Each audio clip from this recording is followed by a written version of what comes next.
এটা হবে তাদের জন্য জাহান্নামের ভিতর ভিআইপি মেহমানদারি। বলেন না নাউজুবিল্লাহ।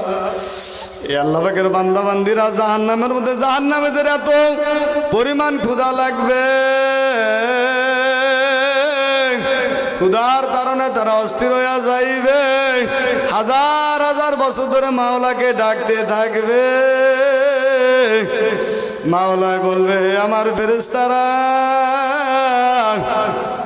হে আমার ফেরেশতারা, এই নাফরমানদেরকে জাকুম গাছের বাগানে নিয়ে যাও। ফেরেশতারা গলায় তোক লাগিয়া নাফরমানদেরকে জাকুম গাছের বাগানে নিয়ে যাবে। ঘুষখোর, সুদখোর, হারামেরিয়া, বেনামাজিরা ক্ষুধার কারণে জাকুম গাছ খেতে থাকবে। এ আল্লাহ পাকের বান্দা বান্দিরা, জাকুম গাছ খাওয়া শুরু করবে। জাকুম গাছ গলায় আটকে যাইবে, গলার ভিতরে যাবে না, বাহিরও বের হবে না। এবার নাফরমানের আল্লাহ পাকের বান্দা বান্দিরা পানি পানি বলে চিৎকার মারতে থাকবে, হাজার হাজার বছর ধরে মাওলাকে ডাকতে থাকবে। নাফরমানরা ভাববে, দুনিয়াতে যদি গলায় কিছু আটকে যাইতো, পানি পান করতাম, গলা পানি পান করলে গলা থেকে বের হয়ে যাইতো। এবার তারা পানি পানি বলে ডাকবে। আল্লাহ পাক ডাক দিল, আমার ফেরেশতা, ওদেরকে আমি দুনিয়াতে অনেক ঠান্ডা পানি পান করেছি, এখন আর তাদের জন্য ঠান্ডা পানি নাই, এখন তাদেরকে এমন গরম পানি পান কর যেই পানি বলরামপুর কওমিয়া মাদ্রাসার মাহফিলে আল্লাহ পাক আমাদেরকে কবুল করেছেন। এই জন্য আল্লাহ তাআলা দরবারে শুকরিয়া আদায় করি, আলহামদুলিল্লাহ। আল্লাহ সুবহানাহু ওয়া তাআলা বলেন, বান্দা যদি নেয়ামত পাইয়া নেয়ামতের শুকরিয়া আদায় করে, আল্লাহ সুবহানাহু ওয়া তাআলা নেয়ামত বাড়াইয়া দিবে। আর যদি নেয়ামত পাইয়া নেয়ামতের না শুকরিয়া করা হয়, আল্লাহ সুবহানাহু ওয়া তাআলা আমাদের থেকে নেয়ামত ছিনাইয়া নিয়ে যাবে এবং কঠিন আযাবের ভিতর লিপিবদ্ধ করবে। মুহতারাম হাজরিন, আমরা আল্লাহ পাক রব্বুল আলামিনের লক্ষ লক্ষ কোটি কোটি নেয়ামত খাইতেছি, নেয়ামতের ভিতর ডুব দিয়ে আছি। আমরা আল্লাহ তাআলার নেয়ামতের শুকরিয়া আদায় করি না। দুনিয়ার ভিতর সবচাইতে বড় নেয়ামত হচ্ছে সুস্থতা। কি বলেন? সুস্থতা। আল্লাহ নবী মুসা আলাইহিস সালাম আল্লাহ পাক রব্বুল আলামিনকে বলেন, হে আল্লাহ, আমি নবী মুসা যদি আল্লাহ হই তাহলে তুমি আমার কাছে কি চাইবে? কয়, নবী মুসা, তুমি কোনোদিন আল্লাহ হইতে পারবে না। আল্লাহ, আমি জানি আমি কোনোদিন আল্লাহ হইতে পারবো না, তবে আমি নবী মুসা যদি আল্লাহ হই আমার কাছে কি চাইতে? কয়, আমি তোমার কাছে চাইতাম সুস্থতা। আল্লাহ পাক আমাদেরকে সুস্থতা মতো নেয়ামত দান করেছেন। আমরা খুশি না বেজার? খুশি না বেজার বলি? এজন্য আমরা শুকরিয়া আদায় করি, আলহামদুলিল্লাহ। আমি আপনাদের সামনে নামাজ সম্পর্কে একটা কুরআনুল কারীমের আয়াত তেলাওয়াত করেছি। এই নামাজ, সালাত, নামাজ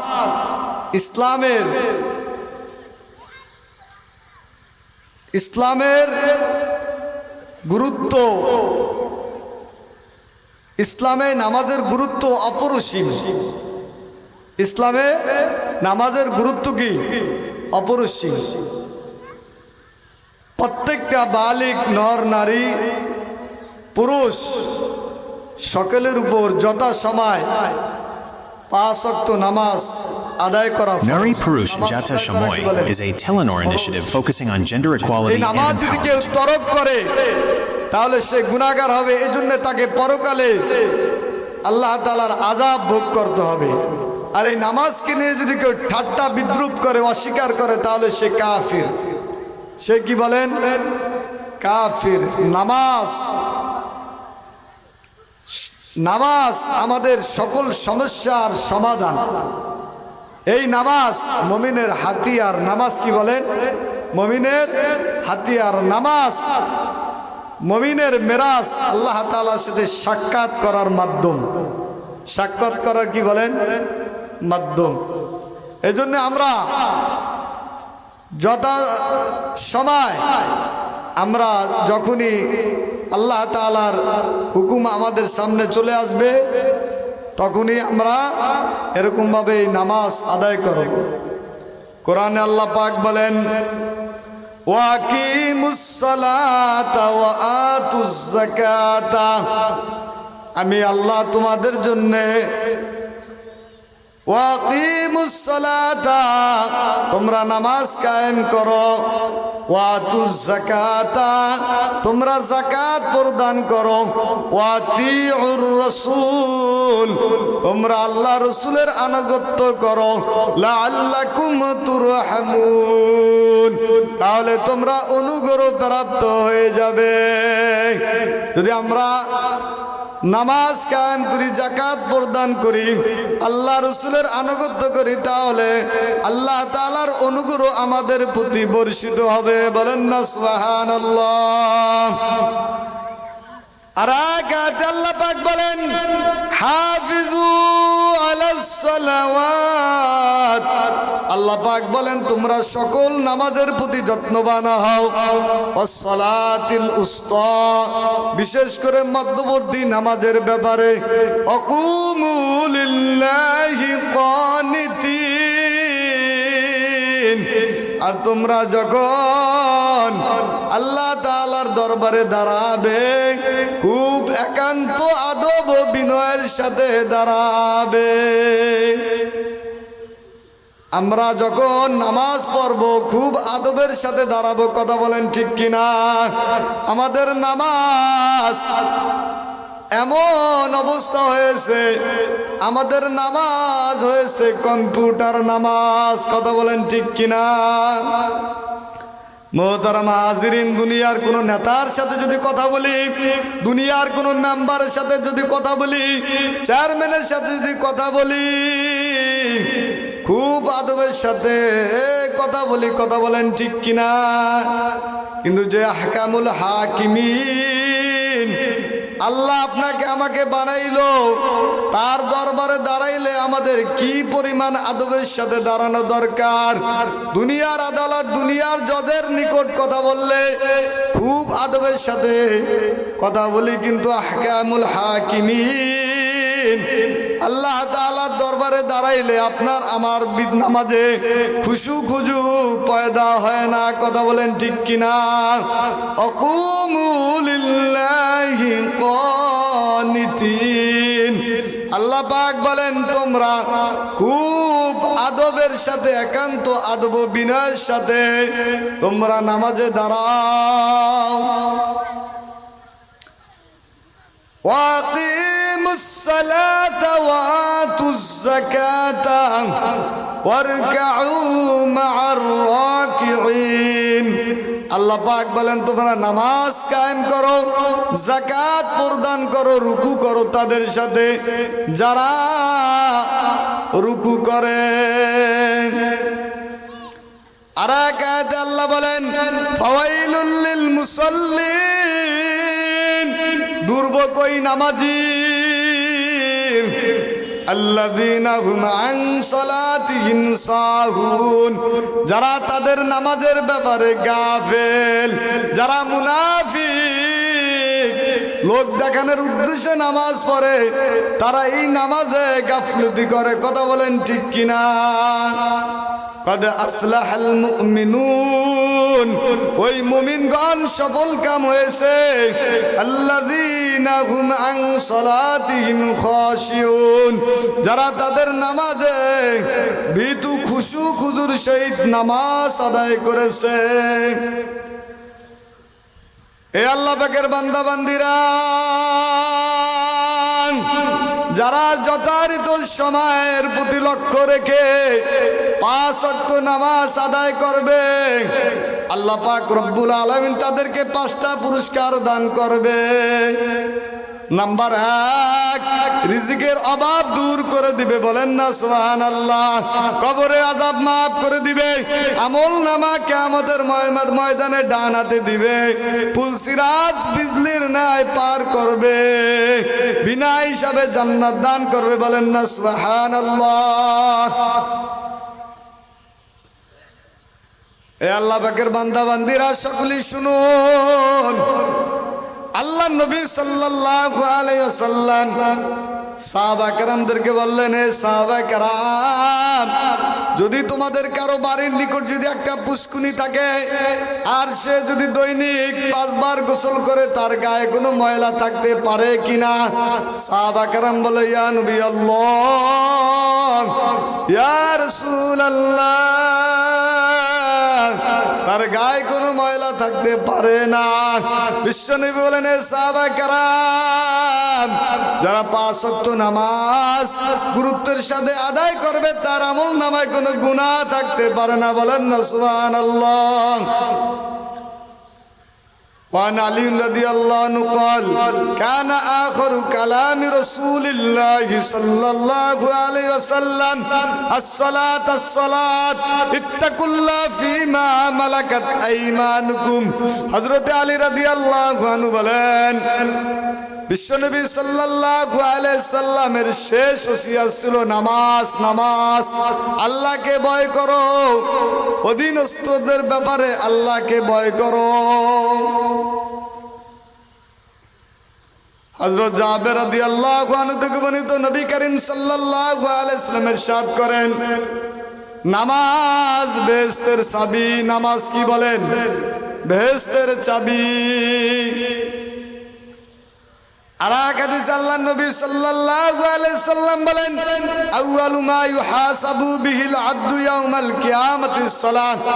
কিয়ামতের ময়দানে সর্বপ্রথম নামাজের হিসাব নেওয়া হবে। কিসের হিসাব নেওয়া হবে বলেন? নামাজের হিসাব নেওয়া হবে। যদি নামাজ সহি হয়ে যায়, বাকি সমস্ত আমলগুলা সহি হয়ে যাবে, বলেন না সুবহানাল্লাহ। আর যদি নামাজ ফাসাদ হয়, নামাজ যদি নষ্ট হয়, বাকি আমলগুলা নষ্ট হয়ে যাবে, বলেন না নাউজুবিল্লাহ। এই জন্য আমাদের নামাজকে সুন্দর করতে হবে, খুব আদবের সাথে, বিনয়ের সাথে আল্লাহ তাআলার ইবাদত করতে হবে। ইন্নাস সালাতা তানহা আনিল ফাহশাই ওয়াল মুনকার। নিশ্চয়ই নামাজ ফায়সা অনর্থক কাজ থেকে বিরত রাখে। তাহলে যাদের আমাদের নামাজ আমাদেরকে ফায়সা কাজ থেকে বিরত রাখছে, তার নামাজ সহি হয়ে গেছে।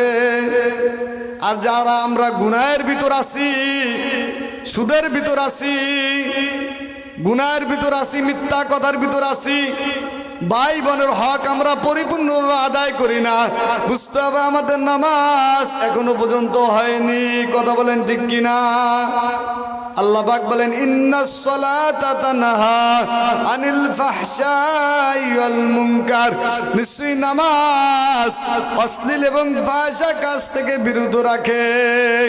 যারা টিভি দেখি, সিনেমা দেখি, যারা গুনাহের ভিতরে লিপ্ত আছি, বুঝতে হবে আমাদের নামাজ এখন পর্যন্ত সহি হয় না। বিশ্বনবী সাল্লাল্লাহু আলাইহি সাল্লাম বলেন, তোমরা তোমাদের সন্তানদেরকে 7 বছর বয়সে নামাজের আদেশ দাও। যদি 7 বছর বয়সে নামাজ না পড়ে, 10 বছরে যদি নামাজ না পড়ে, তাহলে তাকে নামাজের জন্য প্রহার করো। মুহতারাম হাজরিন, আপনার সন্তান যদি নামাজ না পড়ে, আপনি যদি বারণ না করেন, তাহলে সেই যে গুনাহ করে, এই গুনার একটা অংশ আপনার আমল নামায় ফেলাক সিলেট হবে, বলেন না নাউজুবিল্লাহ।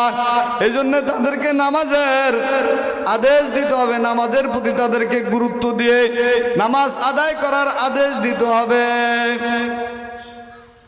মোহতারাম হাজিরিন, যেই মজলিসে সাহাবীদের কোনো ঘটনা বলা হয় সেখানে আল্লাহ তাআলা রহমত বর্ষিত হয়, বলেন না সুবহানাল্লাহ।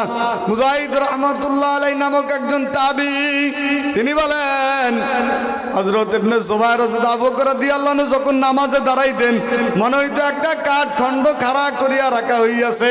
ওলামাগণ বলেন ইবনে জুবায়ের যখন সিজদা করিতেন তখন তার কোমরের উপর পাখি আসিয়া বসিয়া যাইত। এক ব্যক্তি বর্ণনা করেন ইবনে জুবায়ের যখন রুকু করিতেন রুকুতে সারা রাত্র কাটাইয়া দিতেন। আর এক ব্যক্তি বর্ণনা করেন যখন সেজদা দিতেন সেজদা সারা রাত্র কাটাইয়া দিতেন। ইবনে জুবায়ের সঙ্গে যখন হাজ্জাজের যুদ্ধ হইয়াছিল তখন একটা গুলি আসিয়া মসজিদের ছাদের একটা অংশ উড়াইয়া নিয়ে গেল। ওই গুলি ইবনে জুবায়ের দাড়ি এবং গলার মাঝখান দিয়া যায়। যাওয়ার পরও ইবনে জুবায়ের নামাজ বিন্দু মাত্র বিচলিত করেন নাই বা নামাজ সংক্ষিপ্ত করেন নাই। ইবনে জুবায়ের যখন একদিন নামাজের দণ্ডায়মান ছিলেন, ছাদ থেকে একটা সাপ তার ছেলের গায়ে তার সন্তানের গায়ে পড়িল।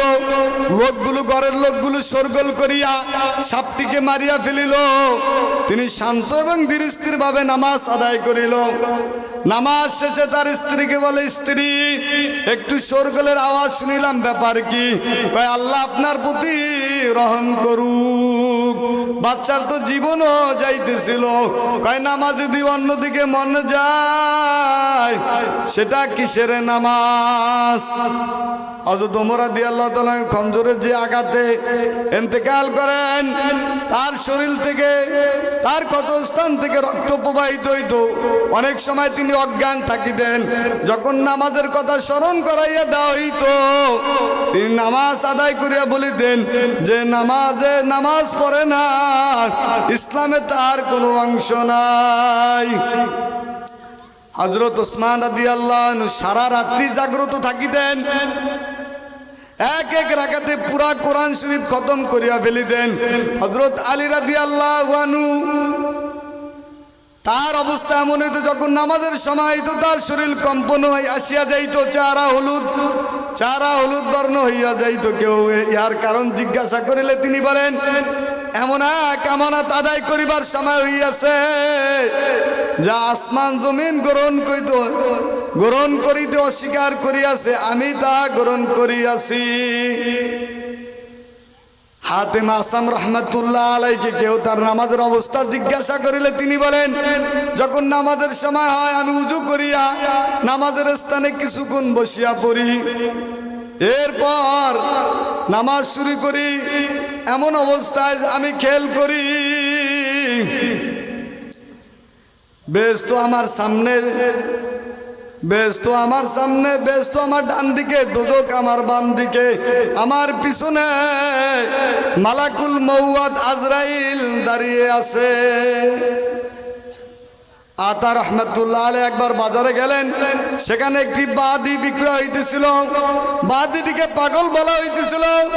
তিনি 7 দিনার দিয়ে ওই বাদিটিকে ক্রয় করে নিয়ে আসলেন।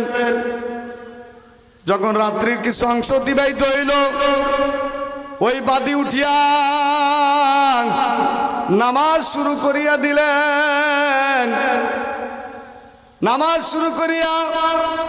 নামাজ শেষ করার পরে ওই গোলাম মুনাজাতে হাত উঠে আল্লাহ পাক রব্বুল আলামিনকে বলেন, হে আল্লাহ, হে আমার মাবুদ, যদি তুমি আমাকে মহব্বত করো সেই মহব্বতের কসম তুমি আমার উপর রহম করো। আতা রহমাতুল্লাহ আলাইহি বলেন, আমি দেখিয়া বলিলাম এই রূপ বলিও না, বরং এই রূপ বলো, আমি যে তোমাকে মহব্বত করি সেই মহব্বতের কসম। গোলাম রাগান্বিত বলেন, যদি আল্লাহ আমাকে মহব্বত না করতেন তোমাকে মধুর নির্দয় বিবর করিয়া আমাকে এইভাবে নামাজে দণ্ডমান রাখিতেন না। এরপর তিনি কবিতার লাইন আবৃত্তি করিলেন, বললেন অস্থিরতা বৃদ্ধি পাইতেছে, অন্তর পুরিয়া যাইতেছে। হে আল্লাহ, যদি কোনো আনন্দদায়ক কিছু থাকে আমাকে দান করো। এরপরে তিনি আল্লাহ তাআলাকে বলেন, আল্লাহ তোমার সাথে যে আমার একটা গভীর সম্পর্ক ছিল, দুনিয়ার কেউ জানতো না, এখন মানুষ জেনে গেছে। আল্লাহ তুমি আমাকে মৃত্যু দিয়া দাও। তিনি এমন জোরে আল্লাহ বলে ডাক দিলেন, সজোরে চিৎকার দিলেন, তিনি মারা গেলেন। মোহতারাম হাজিরিন, আমাদের নামাজকে সুন্দর করতে হবে। নামাজ মুমিনের হাতিয়ার, নামাজ মুমিনের মেরাজ। হে আল্লাহ পাকের বান্দা বান্দিরা, আমি শেষ করে দিতেছি। আল্লাহ পাক রব্বুল আলামিন বলেন, লা আকিলুনা মিন শাজারিন মিন যাক্কুম, নাফরমানদেরকে যাক্কুম গাছ থেকে খাওয়ানো হবে। হে আল্লাহ পাকের বান্দা বান্দিরা, যাক্কুম গাছের কষ যদি দুনিয়ার নদী নালায় ছেড়ে দেওয়া হতো, তাহলে সমস্ত পানিগুলা তিতা হয়ে যাইত। হে আল্লাহ পাকের বান্দা বান্দিরা,